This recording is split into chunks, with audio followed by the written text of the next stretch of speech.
everybody, and welcome back to another episode of Upshift Creek with me, Ollie Pettigrew. Joining me again, Ryan Sandler. Ryan, welcome to the show. So great to be here again, week after week. Unfortunately, Nick couldn't be here, but I'm sure he's thrilled that Formula One went back to their normal standard weekend, or as I call it, the missionary position of Formula One, as bog standard and boring and basic as it gets. Nick can't join us. He's currently being held for ransom, but we haven't made enough money off the podcast yet. So, like, subscribe, share, please rate the podcast. Hopefully we can get him back across the border and everything's going to be great. Last week's episode was great fun. Ryan, you were bringing the comedy. Thanks. Can't wait to talk more about this week. Instead of being in Baku, we do understand that Formula One is trying to be more environmental with the V6s, and I know they're looking into more better for the environment fuel. So in this case, because they were in Azerbaijan, they went to the next closest race, thousands of miles away in Miami. Yep, we've flown across the world to Miami, and are we going to do the rest of the American races? No, then we're going to piss off over to Europe as well. So Miami, baby. Yeah, so they got to enjoy a bit of good weather while it lasted, and then it's just gonna be miserable for the next few races. Is there good weather in Miami, or is it just always hot? So it's the home of Florida, man. It's a pretty interesting track. I mean, we had it last year. What's interesting about it is it is a street circuit, but it's also one of those like purpose-built street circuits. So it's got elements that are there, elements that aren't there. What I like is that the paddock, which is kind of like if you get that gold card, you're supposed to be there. The paddock is actually inside the Miami Dolphins Stadium. I thought that was really cool. It was like a giant triage center. For rich people. For really rich people. I'm running out of champagne. Give me more champagne. I heard the commentators say they actually filled up the pools with water this time. Which I thought was, what a treat. They may have filled up the pools, but as we predicted, there was the giant ocean sticker on the floor with just the parked boats. I mean, there's the element of just no. I mean, surely there's something else you could do with that.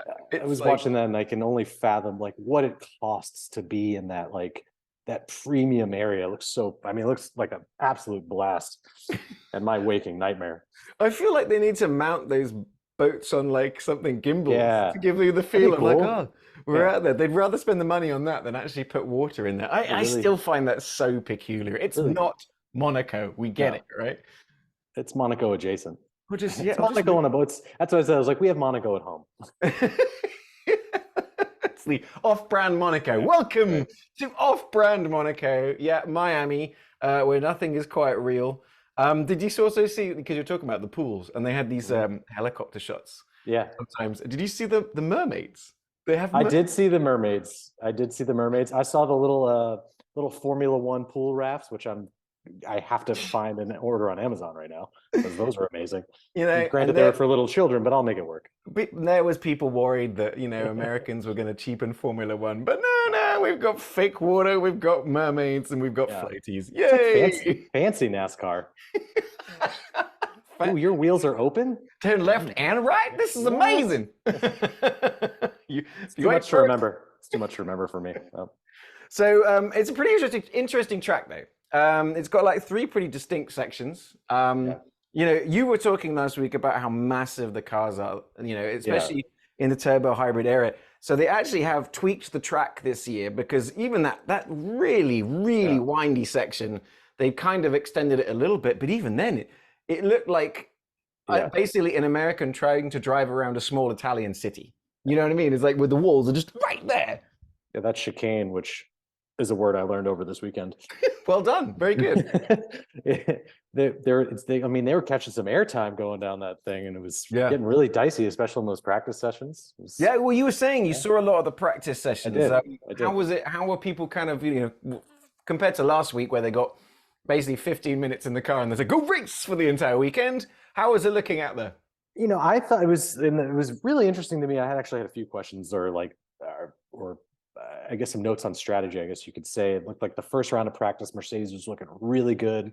And then the next few rounds, they kind of struggled there. And Haas, I mean, Gene's phone must have been blowing up for Friday and Saturday, and Gunther must have this like gigantic perpetual ulcer just writhing around in him at all times. And you can hear it. But it was really interesting to see them like come to grips with that track or lack thereof, and really. Yeah, it was quite slippery and it was blustery. The wind certainly looked to be unsettling people. I was genuinely excited after I saw the P1 results of like, whoa, Merc. It really mixed it up. Yeah, it was looking good. Oh, this is it. And then the other practice sessions happened. You were like, oh, never mind. Yeah. Saying, that's more like it. It out. Yep, that's more like it. Yep. But yeah, I mean, like, you got that long straight, which was, dangerous for the Red Bulls, but they shortened the DRS zones compared to last year in the hopes of maybe taming the Red Bulls. And that worked out great, didn't it?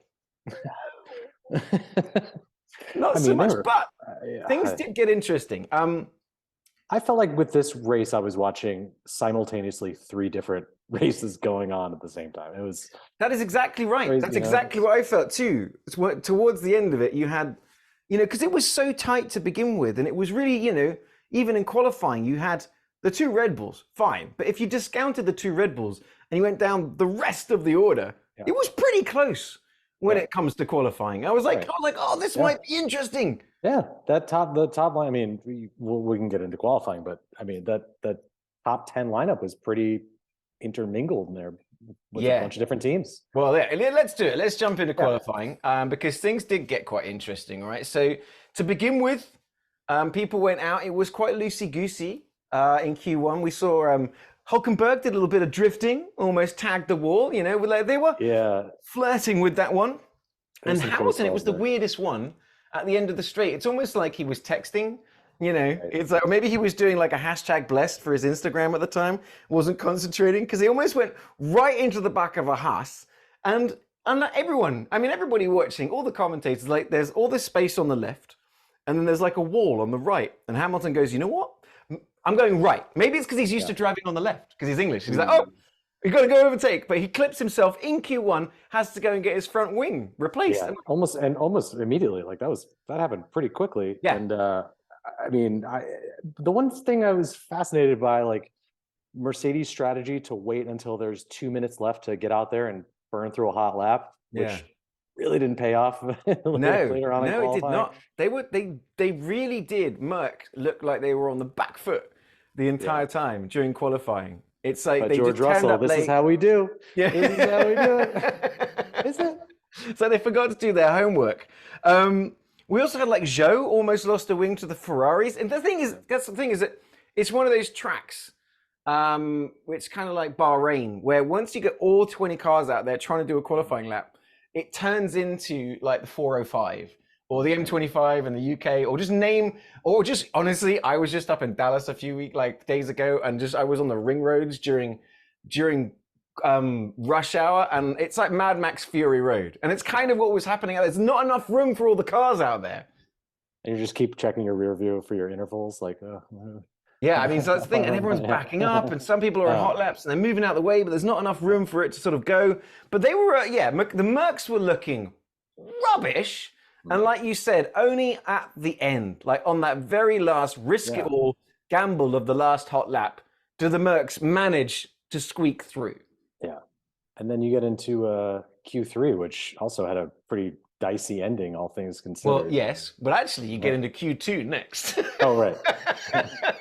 See, Mercedes was doing the same strategy in like Q1. They waited till the end to get their lap out. Like maybe they waited for traffic to clear. Then they did the same thing in Q2 and didn't really work out so well. What was interesting is that, kind of like you were saying, is what was interesting about this time around is that some of the other sort of back markers were looking stronger. Yeah. Some of the people that have had a kind of weaker start to the year, the Haas's. Yeah, they were looking good. Maybe it was all, like I said, it's like Gunther, maybe like he was healing a little bit from his ulcer. He'd been sort of drinking some Pepto-Bismol, like, guys, come on, there's a lot of stress going on. They were looking good. K-Mag and Hulkenberg were looking strong. The Alpines, they've been kind of nowhere all season. They got a little bit racy, and Albon and Bottas as well. Bottas, who has been at the back for 3 races, suddenly was like, oh wait, there's a 6th gear. And McLaren was also there this weekend. Yeah, they also turned up for a while. No notes. But like Checo got a little adventurous, much like he did during the race last week, where he was in first, and he goes, well, why don't we make it a little bit interesting? And he kissed the wall. He did that, during qualifying. There's a lot of that too. A lot of like really, really close calls, very close. And then the big upset. We're all watching. Comes down to, like you said, Merck go out for their last hot lap, and Hamilton, 13th. It wasn't even like, oh, he lost it, or he, clipped the wall, or he just 13th. Well, I mean, the balls to have the confidence to be like, well, I've only got time for 1 lap. I'm gonna do it, and then like, I'm not gonna do it. Yeah, well, I mean, usually, 9 times out of 10, you'd put money on it. Yeah, no problem. But that was like, but you're losing grip. You got it was like, all weekend he was just battling with the wind. He didn't look happy at all until the very, very end, to be honest, the whole weekend. But that's like a repeat performance, because I remember Russell last year at Miami didn't make it through to Q3. So it's like the Mercs, they don't quite figure it out. Yeah. So Q3, I think Q3 might be the most interesting part of the entire weekend. Yeah. Because it was really interesting. Like in both times, you could see it. Because to start with, Verstappen, he's trying to drive the wheels off that thing, and he almost does. He messes it. Turn 5, turn 6, turn 7. He actually has to abandon his lap, and it's all about banking a lap in Q3, which meant that Perez kept his foot down, kept his head, and he puts in a lap. It's like advantage Perez, and it's kind of rare to see Max make a mistake like wobble. Yeah, and even come over the radio and admit it instead of going, no passive aggressive comments. No one to blame this week, guys. What do we do? Oh no, I just messed up. And then the wind again. The wind. Yeah, the wind came out of nowhere. And then Leclerc was having a bit of a good lap, and he just had to finish it off, and then he locks up as well. So we suddenly had Max and Leclerc, these guys who are so often at the front or so often getting pole, have both made that mistake, at the very beginning of Q3. And suddenly, everybody else starts going around. They put in their bank times. And it was, if you were listening to the international broadcast, if you're listening to the Sky News broadcast, Crofty was looking at the lineup and he goes, wow, look at that. You've got K-Mags right up there, and we've got Gasly. And he's like, could you imagine if something happens now and there's a red flag, the mix-up that we get right here where, Max down in 9th, and Leclerc was like, watch hold this. My cappuccino.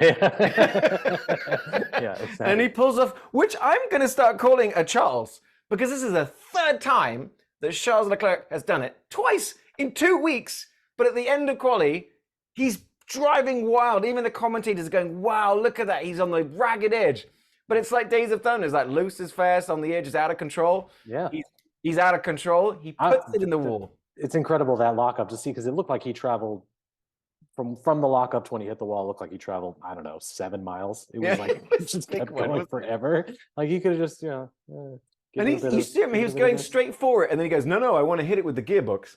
Yeah. So because he's done that. He did it in Baku last week. It didn't really affect too many people. He did it in Monaco. I think it was 2 years ago or a year ago, which got him pole, but he broke his car.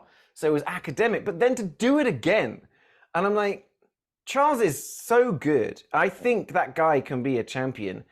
And I think he was talking earlier in the year about how he stopped thinking about the championship, and he's starting to think about just every race. Stop thinking about where I'm going to be 20 races from now. Let's just focus on today. Let's focus on what I'm doing. But he's doing everything he can to make that car fast. It's impressive. Right up until he goes into the wall. Yeah, it's impressive. Correct, yes. Yeah. Or as Ferrari calls it, Plan A. But it did give us a bloody interesting starting grid. What was cool was because you had Perez and you had Alonso and we had Sainz. The front three were all Spanish speakers. I bet, all the Spanish speaking commentary in the world must have been having a great time because that was pretty legit. And we had K-Mag on fourth, sounding like he'd won the championship again. Like, I love when you can hear the joy in his laugh. You know what I mean? Yeah. I love when the camera, like when he got P4 and the camera pans back to was it Gunther? Yeah, Gunther. He still looks just absolutely miserable. It's like, sorry, Gene, I only got the P4. It's like, oh, there's a whole other episode of Drive to Survive going to be about me now.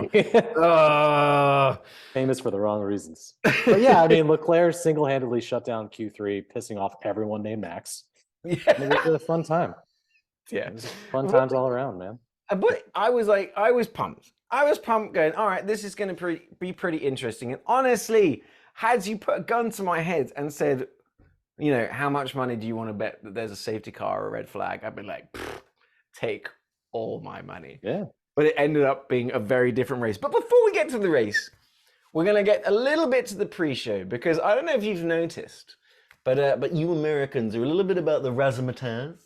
You do like to, if you get the old razzle dazzle. Yeah, you do want to just let's just sprinkle a little America on it. It's kind of like the same way that when you win in Austin, instead of getting like the Pirelli caps, you got like a Pirelli like cowboy hat. Mm-hmm. And how last year you had a procession of like American policemen taking them to either jail or the podium. You couldn't figure out which. It depends entirely on what they look like. It's a coin toss, really.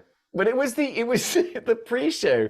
It kind of went a little bit NASCAR, like you were saying, a little bit. Let's go a little bit razzmatazz NASCAR, because we had. I don't know if you've seen it, but it's definitely been going around on Reddit. It's been going around on the Dank.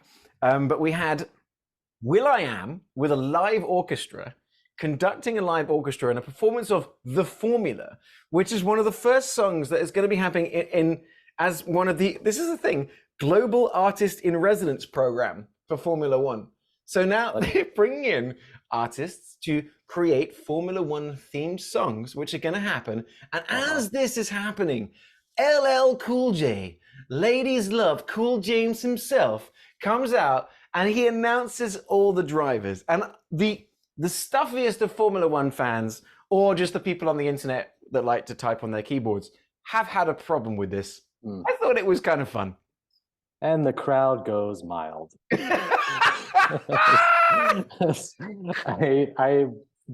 didn't watch. I usually fast forward because I'm only a limited amount of time to watch like a 2-hour race, so I skip all the preamble and stuff like that, and then I just somehow stayed off the internet until today. And oh boy, it did not go well. It did not. Will Buxton, I was just seeing on Twitter today, and he's just like, guys, what? We're just giving all these guys a moment in the spotlight. I'm like, I'm with Will.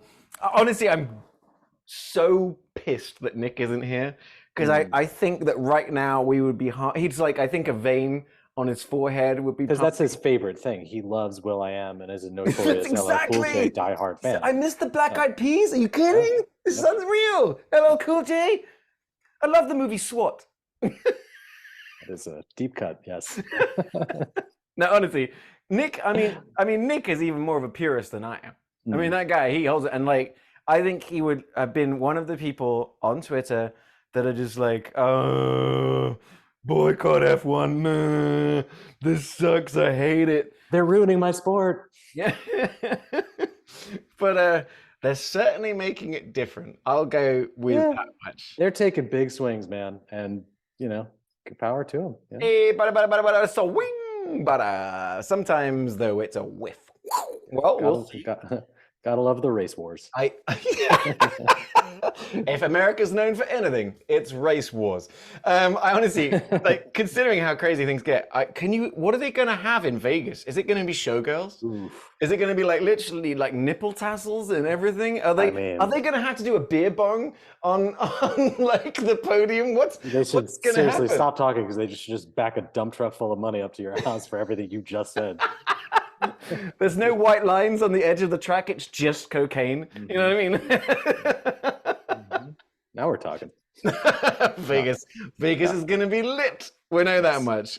Okay, so let's get to the race. I love that we're like not. There was a race. There was a race. I totally forgot. Yeah, that's right. There was a race in Miami. All right, so the thing that's interesting and everyone's excited about is Max is in 9th place. All right, he's in 9th, and Miami has, it's not the easiest track to overtake on, or so we thought. because Max turned up. And so he had to, everyone else is kind of on mediums ahead of him, right?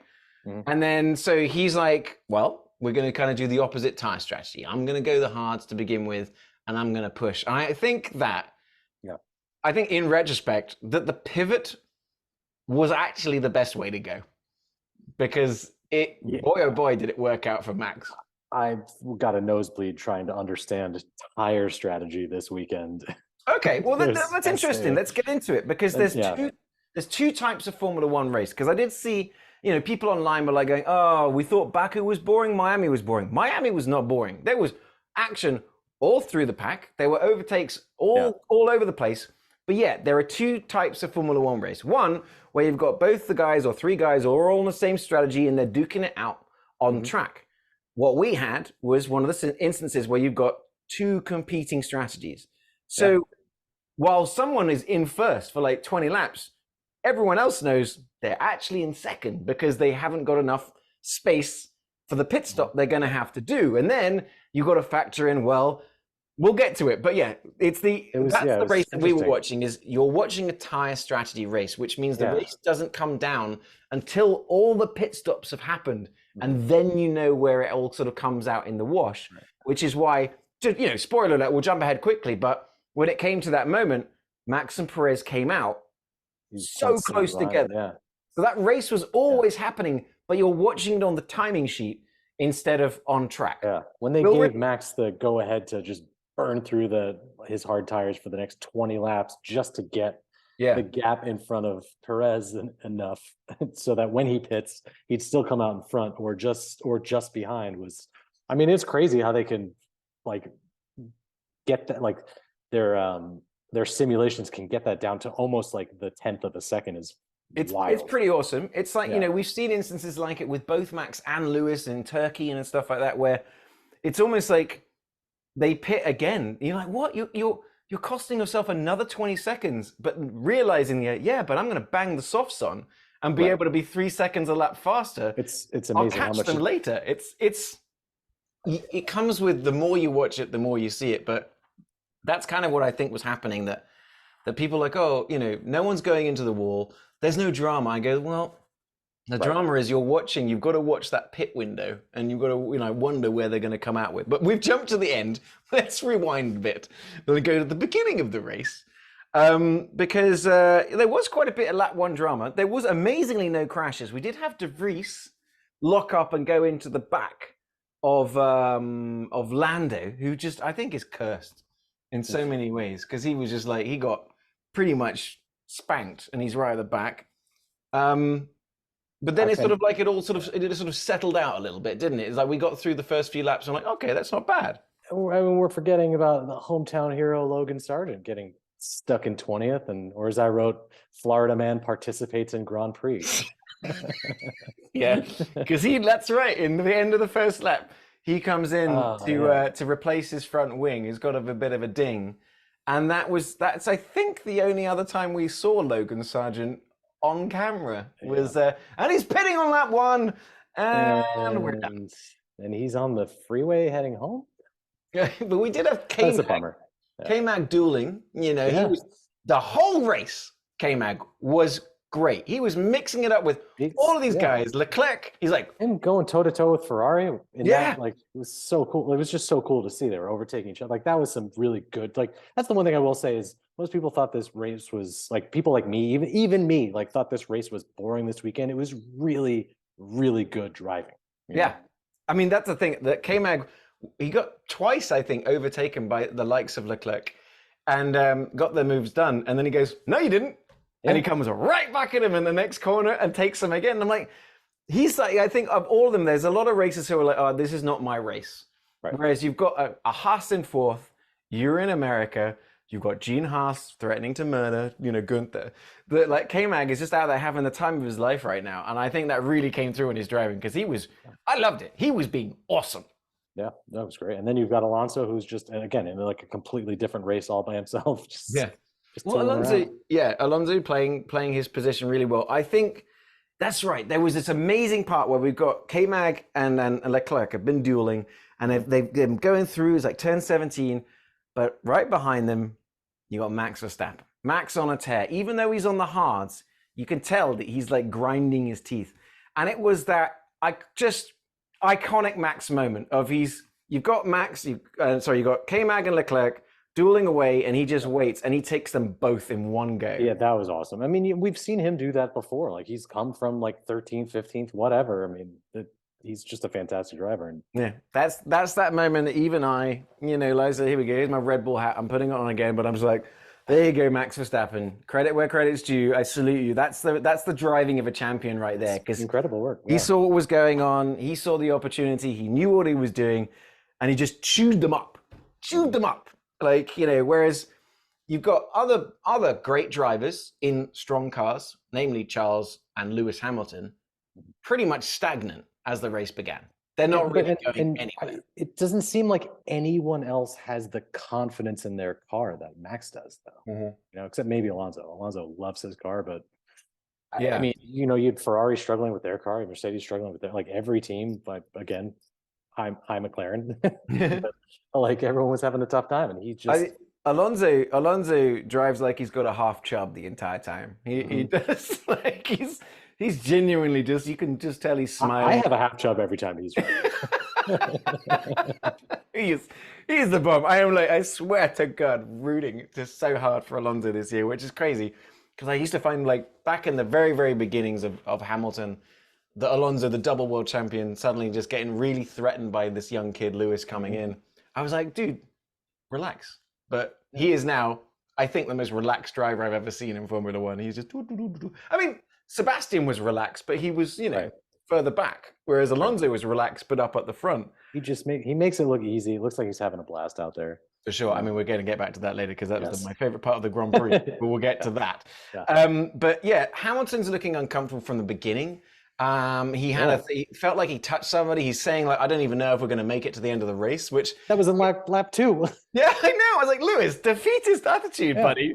I mean, or is this the code that I always think that or is whenever Lewis says is the opposite? Yeah, because he always says, "Oh, my tires are gone," and then he goes 50 laps on those tires and wins. Is that their strategy? Like, yeah, should we just pull out? Should we just pull out? But yeah, I mean, this is the thing. I expected that it was going to be a long race of Max, chasing people down, but he chews up Russell. He's 5th by lap 9. He's 4th by lap 10, and this is when we all realize, all right, it's going to become that race. Like I was telling you, it's Max versus Perez on 2 different strategies, and we know that this is going to be one of those races where until we get to the 3rd act, we're not going to know what's going on. Oh, I'm going to pull a complete left turn because I just said 3rd act. I want to talk about this. We're talking about this. All of this news about Joseph Kosinski, Jerry Bruckheimer, and Brad Pitt. Have you seen this? Yeah. I honestly thought it was a joke when I first read it. I'm like, and then we had was it Huerta retweeting? That was a great tweet, by the way, about, Brad Pitt gets a super license before I do. But trust me, as a movie fan, like Ryan, you and I are movie fans. Yeah, we've seen some movies. 1 or 2. The fact that the guys behind like Top Gun are going to make a Formula One movie being produced by Lewis Hamilton, I'm like, well, that's going to be awesome. But and it's not called Weeks of Thunder? It better be. Months of Thunder. Months of Thunder. But like the talk of, one, that they're going to have Brad Pitt out there driving in a Mercedes-designed modified F2 car at times, but not during the race, which would be insane.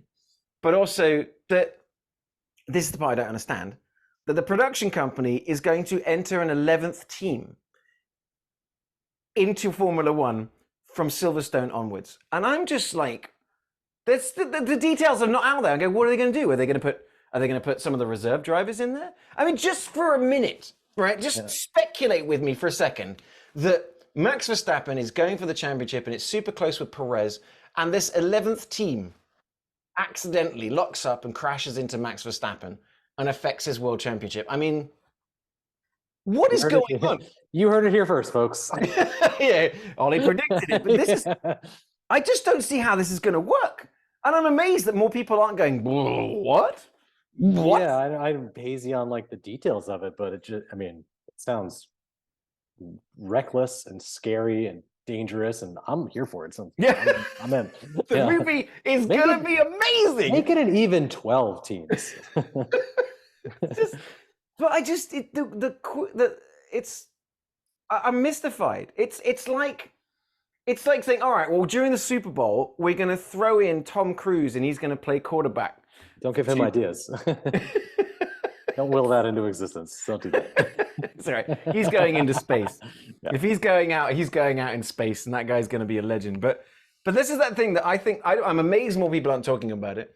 Everyone in Formula One seems to be happy about it. Will Buxton seems to be thrilled about it. It's going to be the greatest movie ever made. But I personally, the movie fan of me is fighting against the Formula One fan, because I'm like, look, I'm all for the meddling. I'm all for a little bit of the razzle dazzle, like we're saying. I'm all for like the sprint formats and finding it. But putting an 11th team to make a film during our no, what? No, why? What? I mean, they're still going to outperform Alfa Romeo. I mean, what's the problem? Let's see what the problem is. My question is, who's going to be the other driver on that team? Brad Pitt and Tom Cruise. George Clooney? Yeah. And they're just smoking and hanging out. Is Brad Pitt always going to be eating while he's in the car at the same time? God, I wish. Fantastic. All right.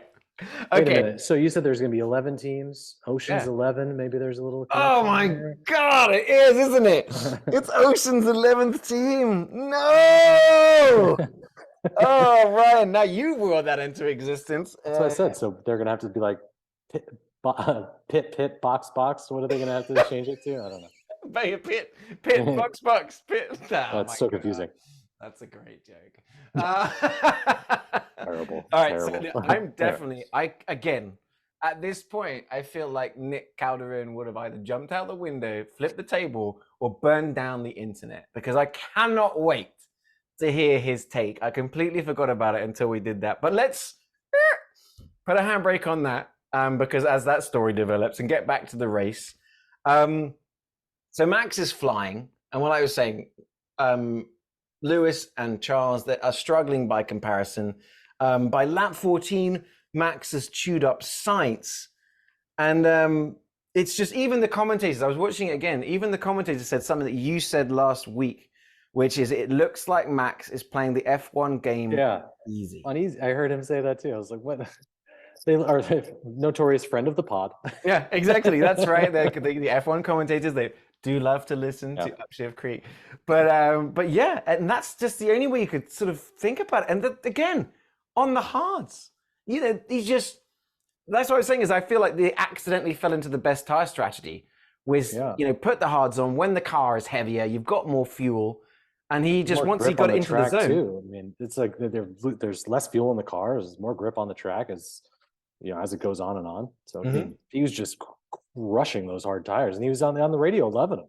Yeah, and 7 laps later, he's in second. I mean, I just couldn't believe it. He just, to the surprise of no one. To the surprise of no one at the same time, but to the disappointment of everyone in a way as well, apart from the entire Dutch contingent. And I congratulate you all. You have a fantastic driver, and you have Nick de Vries, who's going to figure it out, hopefully, because he's a champion of his own, but he's definitely having trouble. Right. Yeah. And then what do we? Oh, that's right. So then we got the little bit of drama. We got this great little duel between Sainz and Alonso, and they're right up against each other. And then Sainz ducks out into the pits for maybe the undercut, and then he just creates a smoke show. It's almost like one of those, like a display car with like the smoke plane with the smoke behind it, because he locks all the way up into the pits, and it gets him a penalty, the 5-second penalty. Rears its head once again. Ferrari calls that Plan B. They do that one quite again. So the tire strategy race, this plays out. So this is what I'm saying. So at lap 20, Perez switches from the mediums to the hards, whereas Max continues. Okay, Max ends up going another 20. Like 40. He did like 40 plus laps on those hards. Yeah, 41. I think he pulls off on the hards, and this is there's one of two moments in the race where we are introduced, or we're shown the difference between champions and other drivers. Is that there's Max, he knows Perez is pitted, and he's immediately on the radio, and he's asking Red Bull, what's the data on the mediums? What's the delta?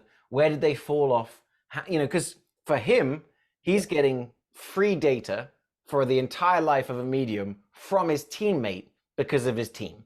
Right. And they kind of come over the radio and they go, Max, we'll concentrate on that. You concentrate on the driving. But he's whatever, I'm driving fine. Have you ever seen those videos of him doing, he's doing his sim racing, and his girlfriend's kid comes in, is like, punching him in the face and stuff like that. And that's how he trains. Like, whatever. Yeah. So you can survive that. You can survive anything. But pretty much, yeah.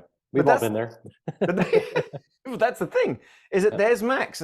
He knows I've got all the data I need, and he's only halfway through the life of his tires.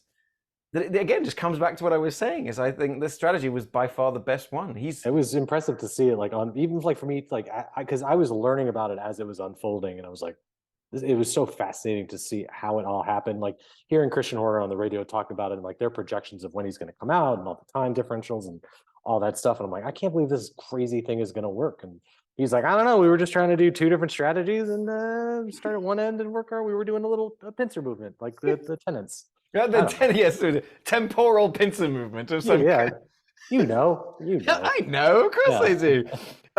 There was one surprising part as Hamilton was doing good, George had pitted, he's coming up from behind, and they were like, look, Lewis, you're racing Ocon, you're not racing George.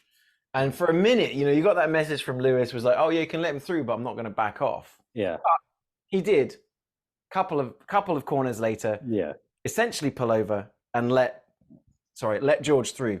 Right. And I'm like, surprised. Not surprised, but I was like, wow, he just did it. He played the teammate, but that is something that we have seen time and time again.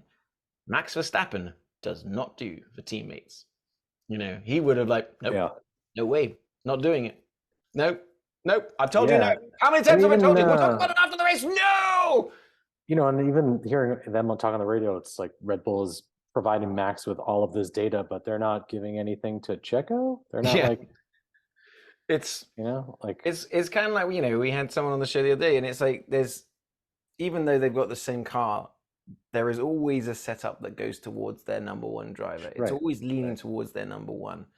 But in this particular case, the other thing that was surprising about that is that as crap as the Mercs had been, in a way, they really started coming into their own as the race got into the later stages of the race, that the Merc, strategy and everything else, they were both making their way, up the grid. They were George. I mean, they were getting pace, getting racy. This is those good old fashioned racists, racers. Sorry. Back to race wars again. Watching a different race this weekend. But then what we're all doing then at the same time is watching that Verstappen-Perez gap, because we all know Verstappen's going to have to pit, right? It's floating around that 17, 18 minute second window. Yeah. You've got to factor in then the extra seconds of slowing down and, doing a pit stop and it being good. And so we all know it's going to be close.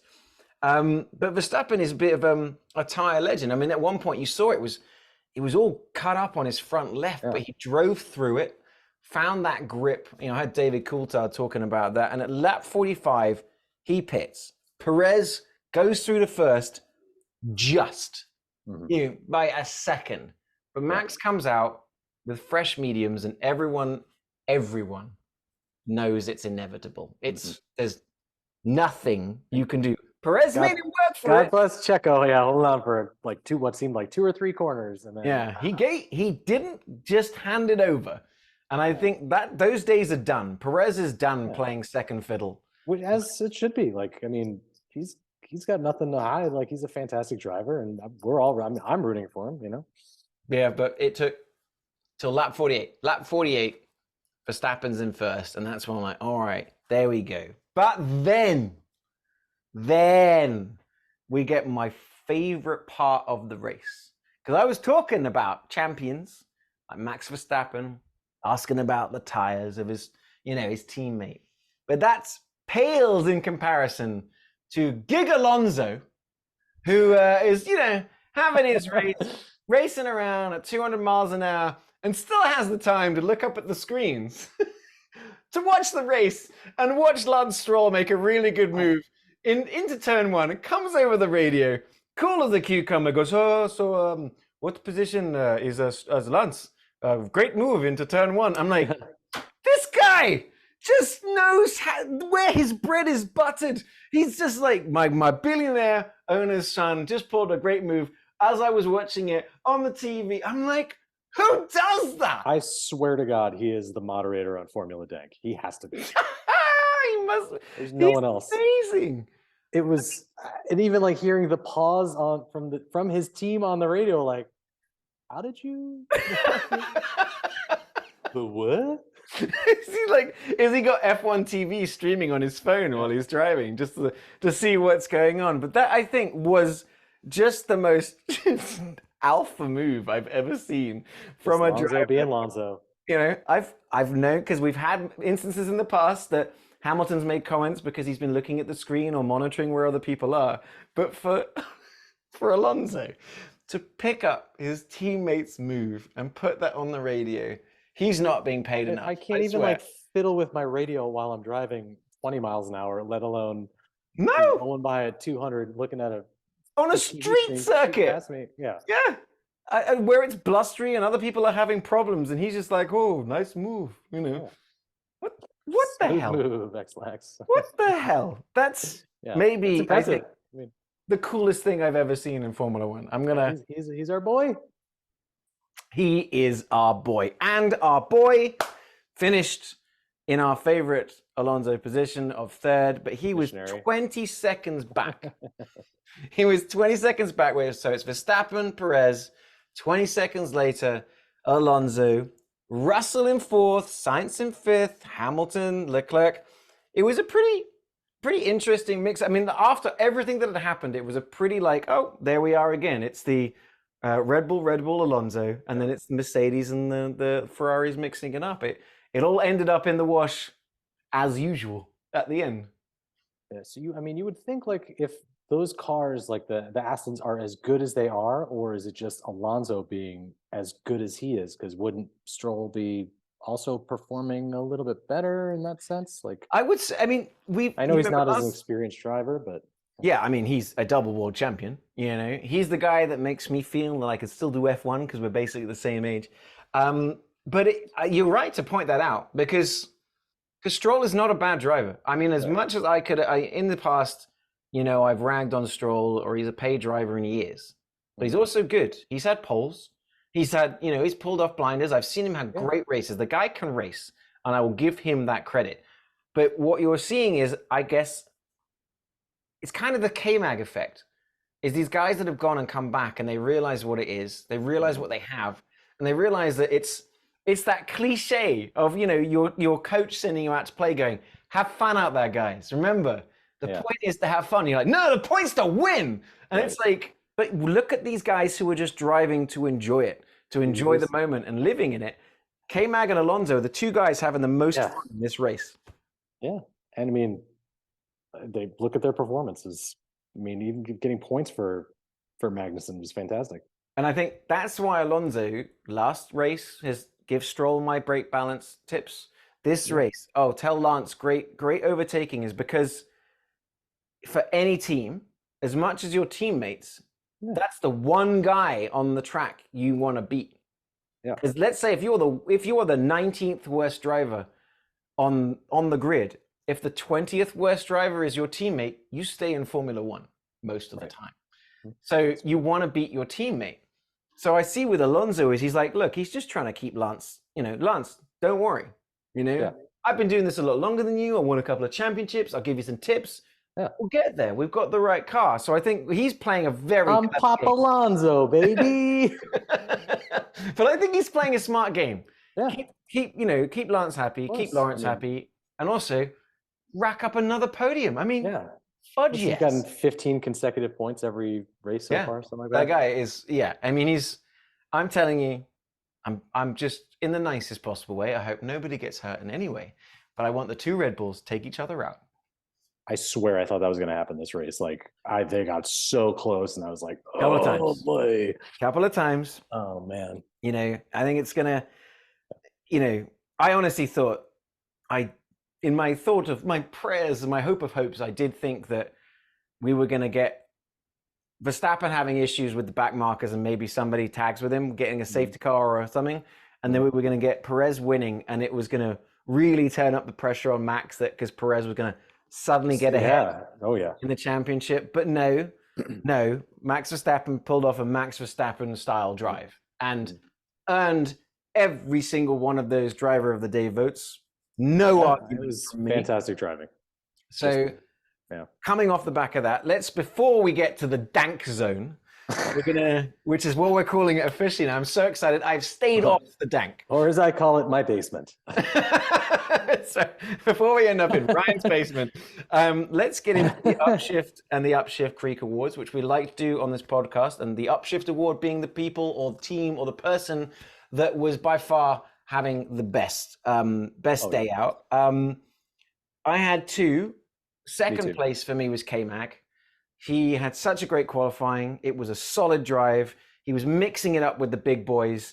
He made everybody earn it, but there's no argument. It has to go to Max Verstappen to pull off.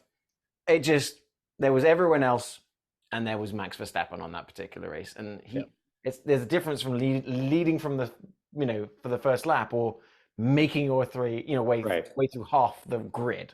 Yeah, that's what he did. What are you thinking for? I mean, that's pretty low-hanging fruit. I mean, it is. Come on. Are you going to go with NL Cool J? Cross that down.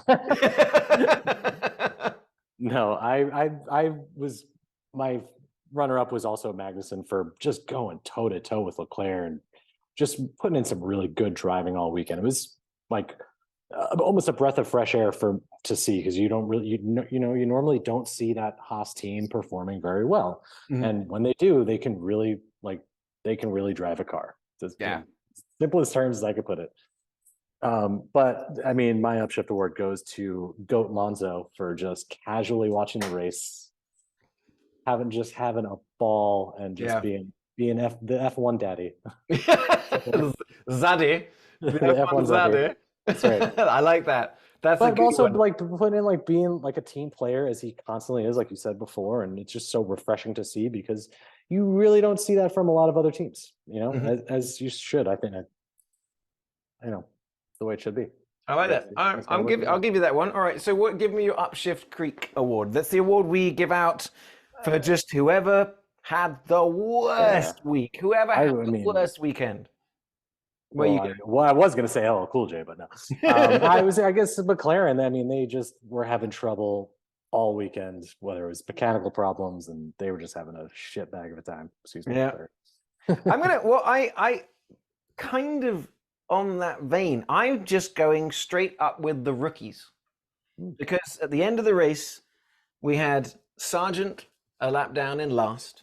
Yeah. We had Piastri a lap down in 19th. And we had De Vries 1 minute and 28 seconds back in 18th. The three rookies all had a bit of a shocker. They were a non-event. They were a whole lap behind. Yeah. And I guess what that shows us is just, the whole point of that show on Netflix that people like to watch, Drive to Survive, is just how hard it is to get into F1. And as good as you have to be to get into F1, you have to be a whole other level of good to be competitive. And I think that's such a good point. Even watching them in qualifying, those timing intervals are so close to get knocked out in that bottom five is just an absolute gut punch. It's wafer thin, as Monty Python would say. Look, all in all, I said I disagree with the more casual fandom of that being a boring race. It wasn't. It was a lot going on. We head on in 2 weeks, I believe, to Imola, which is a track that was huge part of the F1 calendar. Infamous as well for being that awful weekend where we almost lost Barrichello, we lost Roland Ratzenberger, and we lost Ayrton Senna. We just had the 37th anniversary of that, I want to say, or something. But it is a great track that honestly only came back into the calendar during COVID. We had that, that truncated season in COVID. They said, well, let's race at Imola. It's super narrow because it's one of those older tracks, but it is a banger of a track. And the weather there can be interesting, and the grass also. You get your back wheel off, it can be quite dramatic. So looking forward to Imola. But so comment below and tell us who we're going to lose this time. Yeah. Just kidding. Don't do that. Dude, for the love of God. No, we don't put that out there. But no, that'll be an interesting race. Ryan, thank you once again. Because now I want to enter in to the dank zone. Thank you. I want to bring the dankness. In regards to that, if you're listening and you don't know, Reddit is the best place for Formula One. It's also the best place for Formula One memes, Formula Dank. There is some great comedy. What have you got for me? I mean, I know I said it last time, but you guys are the real heroes. You make my life so much easier. The hardest part about waking up on a Sunday, if it's a later race, is not immediately going on the internet and be bombarded and spoiling the race. It's like the waiting for that sweet treat afterward is getting to go onto Formula Dank after the race. Earning your dessert. And if you're me, it's trying to understand what any of this shit does. So confusing to me. All right, let me. One of I only got 5 today, but here are my personal favorites. And I know you haven't seen them yet, but incredible. Okay, to those at home that are listening on Spotify or something, it's the qualifying results of Perez, Alonso, and Sainz in first, second, and third. Like I was saying, all Spanish speaking, and it's the Monty Python meme. Nobody expects the Spanish Inquisition. I had to bite my tongue earlier when you said that. I'm like, oh, I got a sweet one for you, buddy. The next one. Okay, so this is it's a picture of Alonso from the interview afterwards, holding his hands up, like this is a fish this big, but it's the comment, out of turn 11 there is a big TV screen. So I was watching the race a bit because he, as to his own admission, had a very lonely race because he was 10 seconds behind first and second. He was 10 seconds ahead of fourth. So it was just kind of Alonso and the TVs. It was so interesting to hear him talk about that post race, because it's not something you normally think about. Like when you're watching this on TV, you just see the cars zipping by. You don't think about that 20-second gap where you're just kind of out there in no man's land by yourself. But maybe that's where he thrives, and he can really reflect on what's important in life. Like Lance Stroll. Yeah, exactly. See, you get it. This one I thought was hysterical. I had double take when I scrolled past this because, like, how did Lewis Hamilton get up there so fast? So it's the Mom, I want to meet Lewis Hamilton. It's no, we have Lewis Hamilton at home, and Lewis at home is Tom Cruise, Vin Diesel, their arms around Ludacris. They had the entire Fast and Furious family out for that weekend. But that's amazing. Oh, incredible.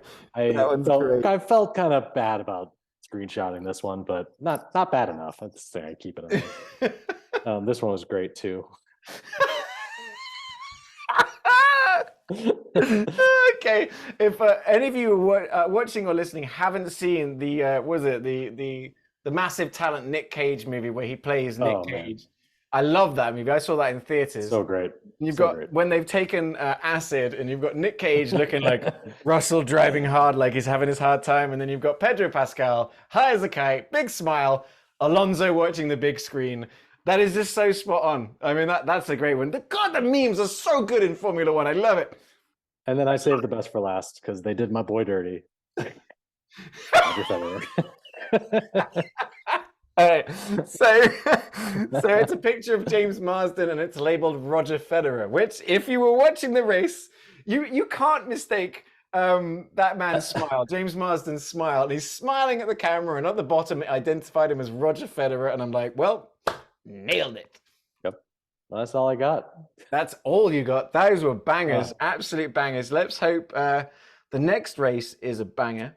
But yeah, bring the memes as well. Ryan, thanks, man. That was great.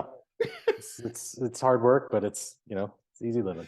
Somebody's got to do it. And I'm glad it was you, my friend. All right. Well, look, to all of you, thanks a lot for listening. If you did like it, subscribe. If you haven't already, like it. If you didn't, rate us online. Tell your friends about us and the memes as well, or just post clips of us on Reddit. We'd love it. Yeah, that'd be great. Until next time, as Nick would say, vroom vroom bitches. Vroom vroom bitches, yeah.